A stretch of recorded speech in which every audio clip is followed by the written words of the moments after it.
As speedrunners always try to go as fast as possible through a level, there also has been one thing they have always tried to skip: autoscrollers.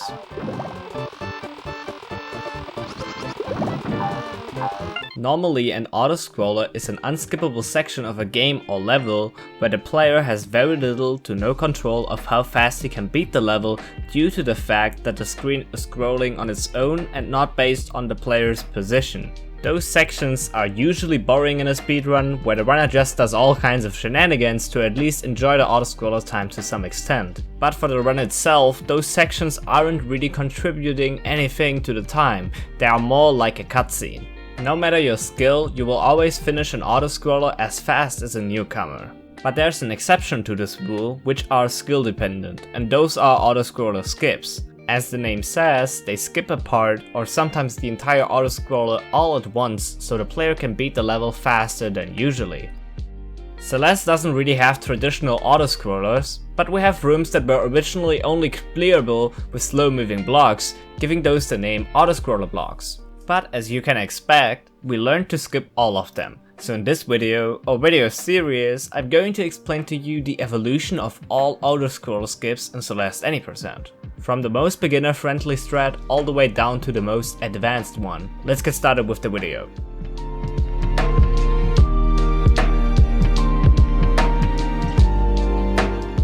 Hello everybody, my name is Flash177. I speedrun this game since 2018 and I finally decided it is time for an autoscroller video. This one was in the planning for such a long time. Happy to finally get it out. I will upload a video to all 3 any percent autoscroller skips, with the current video covering the first autoscroller in the game. If you like the video at the end and don't want to miss the other 2 videos coming up soon, make sure to subscribe to this channel.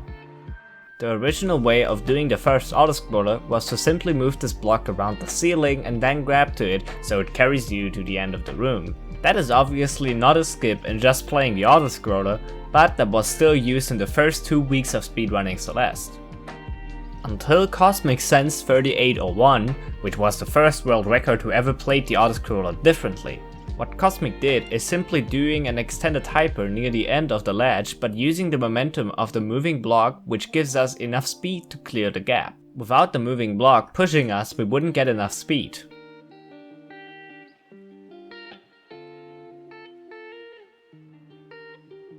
That method I just showed is the most basic way to skip the autoscroller block, but also the slowest. I still would recommend every new Celeste runner to learn this one right away. It by the way saves around 2.5 seconds over the casual way showed earlier, so it is worth it and involves very little risk to pull off. All time saves I mentioned in this video are just a rough prediction. There are so many minor things that can make every strat a little bit faster or slower, so comparing times is just there to show you a difference. There is a slight variation of the hyperdash method that dashes earlier and is using a bunny hop to preserve the momentum. That method is slightly faster, around 0.5 seconds, than just doing a hyperdash since you can dash earlier. In the later part of 2018, people discovered a faster version of doing the skip with the implementation of an ultra dash. You still need to move the block around the ceiling, but when you line up for your dash, you don't go in front of the block but on top. When you are there and the block is at the right height, shown right now, you need to perform an extended hyperdash off the block into an ultra dash. It saves roughly 2.4 seconds, but it is too hard for me to pull off consistently. But feel free to test around with it and see if you like it. Recommendable at the lower ends of the 30 times, like 32, 31, etc. Another way that was already known in early 2018 was to just do 2 very precise dashes, with the second one being an ultra, so you can clear the gap without the block at all. Yeah, here we go. Easy. Easy. That method of clearing the room was back then TAS only pretty much, but the current TAS is using an even crazier strat with all kinds of momentum keeping to gain enough speed to clear the gap even faster.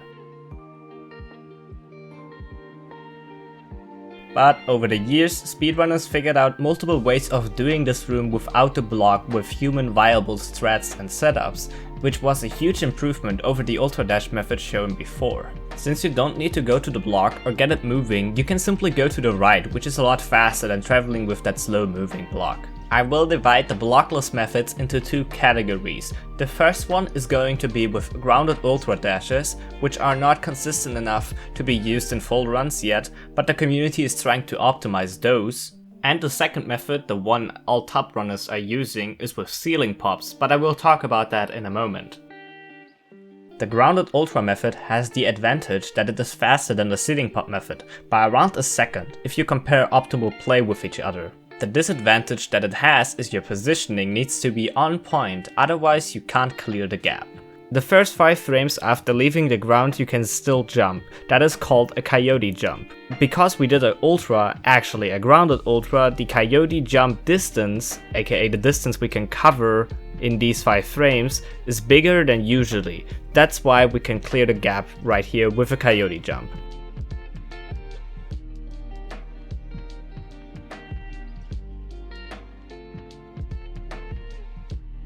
But the more consistent way of clearing the gap without the block is with ceiling pops. Ceiling pops are basically wall jumps underneath a ceiling.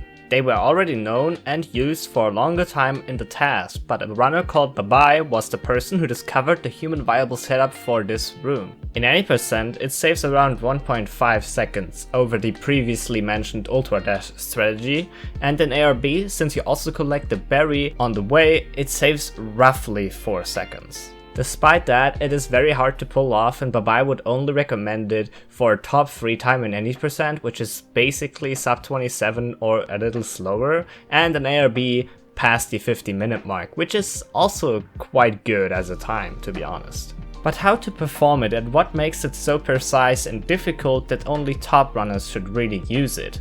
Let me explain.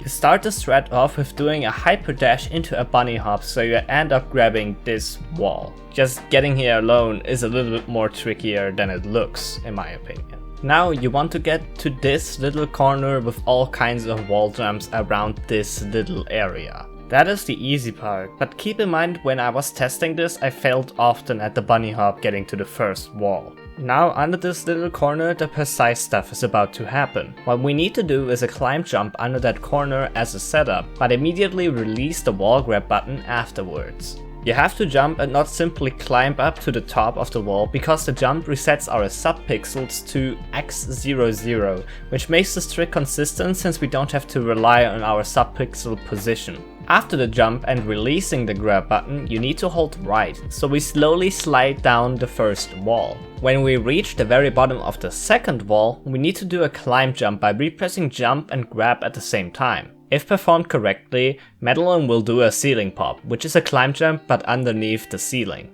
Because we did this climb jump on the lowest pixel of the wall, Madeline is still able to perform the jump, but because we are so low and consistently moving forward, our jump is not enough to get us up the wall, so instead we jump underneath the wall and the ceiling. I know it looks very precise, but after you did it for a little while, it gets pretty consistent since it's always the same timing if executed correctly.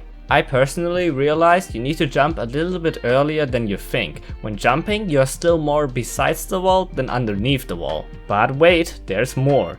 The last part of this trick is the upwards diagonal dash with the corner kick, which is a 2-frame window if you perform it with a normal dash, and a 4-frame window if you perform the upwards diagonal dash as a demo dash. Demo dashes are crouched midair dashes, which shrinks our hurtbox, and because of that the frame window is twice as big as usually, since we spend more frames besides the wall, since we get easier around the wall with a shrinked hurtbox. I think that makes sense. If I should make a more in-depth video explaining demo dashes and what they can do and what, stuff they enable, please let me know in the comments. I'm happy to make a video about them because they are so complex, but only if people really want me to make a video about them. But back to the ceiling pop strat, I got this trick successfully executed for the first and only time after 18 minutes of trying, and I would believe I need a lot of consistency practice before I should use it in any of my any percent runs. But the hardest part is definitely the 2-frame corner kick at the end.